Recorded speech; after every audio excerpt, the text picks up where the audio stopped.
마음이 이렇게 시간이 안 가는지 정말 버스 안에서 going 이불 속에서 going 은 언제나 너에게 going. Halo teman-teman, balik lagi sama kita. Saya Salsabila Mauladani. Saya Asma Saliza. Di sini kami akan mempresentasikan persentase dari mata kuliah manajemen risiko Dengan judul Identifikasi dan Mengukur Resiko.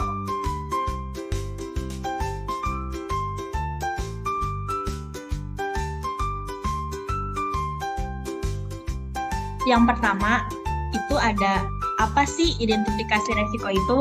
Nah, identifikasi resiko adalah proses yang secara sistematis dilakukan untuk mengidentifikasi kemungkinan timbulnya resiko atau kerugian. Resiko biasanya berasal dari berbagai sumber seperti lingkungan, perencanaan, serta potensi penyebab perubahan dan ketidakpastian dari masing-masing sumber resiko.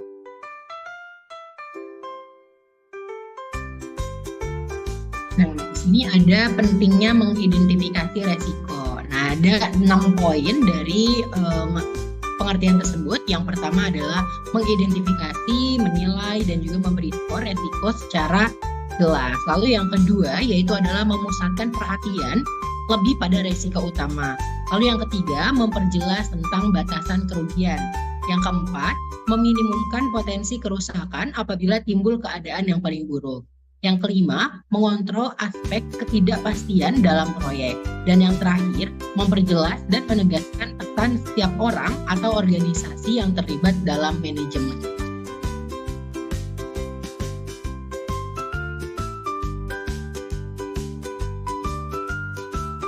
Selanjutnya itu ada proses pengelolaan resiko. Di sini ada 5 poin dalam pengelolaan resiko. Yang pertama itu ada identifikasi, yaitu ungkapkan dan jelaskan resiko yang dapat berpengaruh pada pekerjaan atau hasil pekerjaan.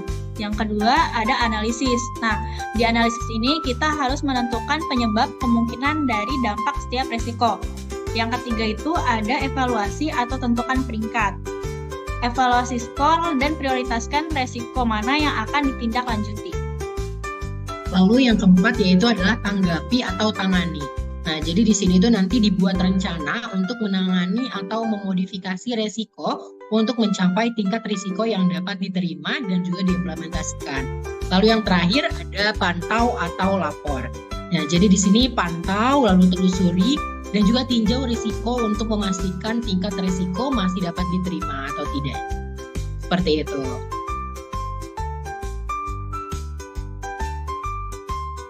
Selanjutnya itu kita ada studi kasus. Nah, studi kasus ini kita pakai dari perusahaan PUPR 2022. Yang pertama itu kita ada identifikasi resiko.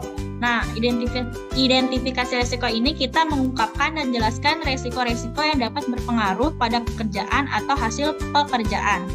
Yaitu kayak pada perusahaan PUPR 2022, Inspektorat Jenderal mempunyai tugas untuk menyelenggarakan pengawasan intern dilakukan di kementerian. Berdasarkan hasil identifikasi resiko yang telah dilakukan di tingkat PUPR 2022 ini, pada Inspektorat Jenderal terdapat 179 pernyataan resiko dengan rincian sebagai pada gambar berikut ini.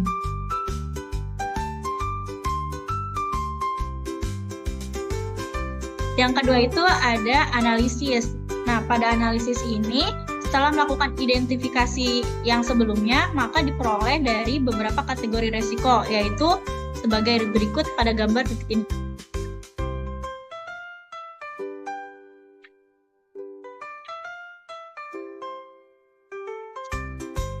Lalu di sini ada evaluasi atau memberi skor.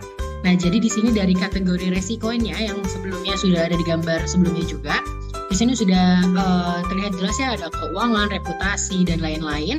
Lalu di sini untuk level resikonya yaitu ada 5 level, yaitu ada sangat tinggi, sedang, rendah, dan juga sangat rendah. Nah, di sini juga dari setiap kategori resiko sudah diberikan dari jumlah skor dari level resikonya, yang dimana nanti dari setiap levelnya dijumlahkan. Nah, setelah itu dari jumlahnya di rating dari setiap kategori resiko dari mulai tertinggi hingga terendah.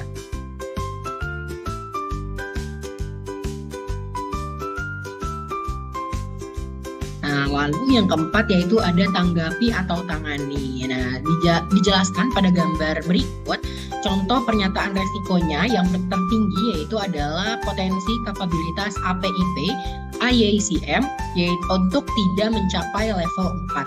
Nah, di sini salah satu contoh pengendalian dari PUPR sendiri yaitu adalah pembentukan Satgas Percepatan Peningkatan Kapabilitas APIP TA 2022. Yang kedua adalah pelaksanaan sosialisasi peraturan BPKP nomor 8 tahun 2021.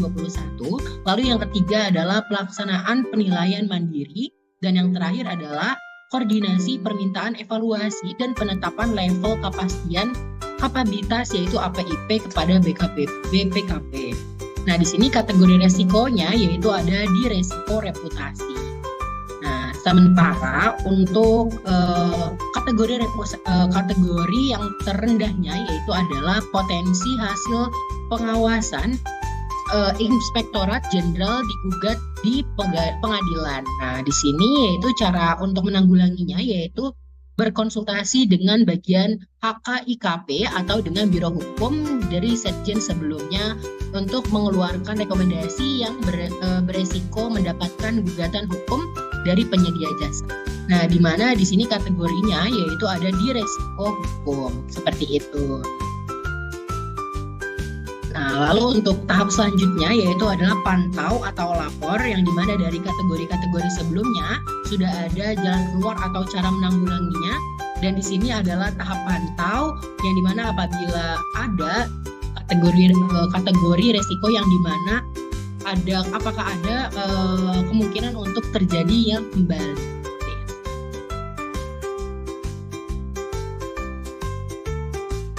Nah, sekian dari presentasi dari kita. Ya, kurang lebihnya mohon maaf. Jangan lupa untuk like dan komen. Dan juga untuk subscribe. Oke, terima kasih. Wassalamualaikum warahmatullahi wabarakatuh. Bye-bye.